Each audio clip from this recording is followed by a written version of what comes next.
WHDD presents Susan Says. Here we go again.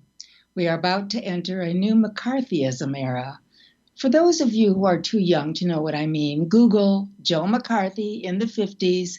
He was a senator from my home state, Wisconsin. Shame, shame. Now you'll see how he started a Red Scare that almost was the unraveling of America. They were televised. They gave even a little kid like me the opportunity to see evil. And now we have the same methods about to begin in the Congress again. This House of MAGAs are going to investigate, castigate, smear the FBI and every other government sector because they can. They have made new rules that are all about power, nothing about governance. They're going to attack everyone, everything that doesn't match MAGA. We are in for a bad, bad time. Here we go again. They control the committees. They've removed the Dems from their posts. Monsters like Jim Jordan, who enabled sexual predators in college wrestling, are going to run things. He will run us into the ground. He's a Neanderthal without a jacket. They want to cut Social Security too. Yeah, think about that, folks. And there's a rule about having only one person being able to bring down the speaker. Well, that would be good, except chaos will ensue. Nothing will be done. You saw it last week, the sausage, as they say, being made. And now a new chapter in Michael Schmidt's book on Trump and how he ruined America says General Kelly, the only four-star general to ever serve in politics, had to stay because he was so afraid of what would happen if he left.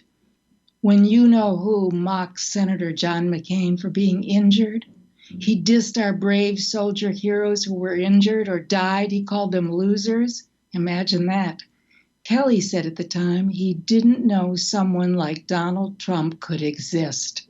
Think about that, people. The lowest of the low, beyond imagining. Speaking of watching TV, I started to watch the Golden Globes, more like the Garbage Globes. Worst MC ever. He made tasteless jokes about diversity and George Floyd and Whitney Houston dying. Yeah. He was black, so he said he had the opportunity to say whatever he wanted. Plus, he had no energy. He wasn't funny. So obviously, he was the best choice for a host. Not. The speeches were ridiculous, long, mostly. One great one, a young Asian man who starred as a little boy in Steven Spielberg's film 30 years ago.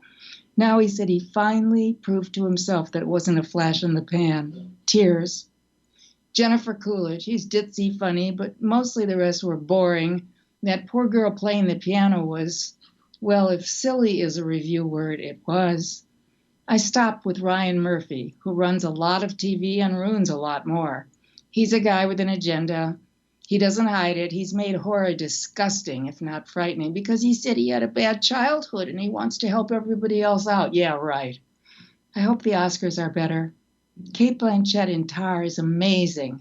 That's one I saw. I haven't seen a lot of the others. And I'm not going to pay $19.95 on TV to see other ones. Are you kidding? That's a lot of nerve. I guess I'll have to get out of the house, get out of bed, and actually go to the movies. Okay, then. Bye-bye. Susan Silver was one of the original writers of such TV classics as The Mary Tyler Moore Show, Maude, and Bob Newhart. She lectures and teaches sitcom writing and had a column on the New York Social Diary called The Search for Mr. Adequate. She hasn't found him yet. Appearing on TV and radio often, she expresses her views on life and opinions on everything.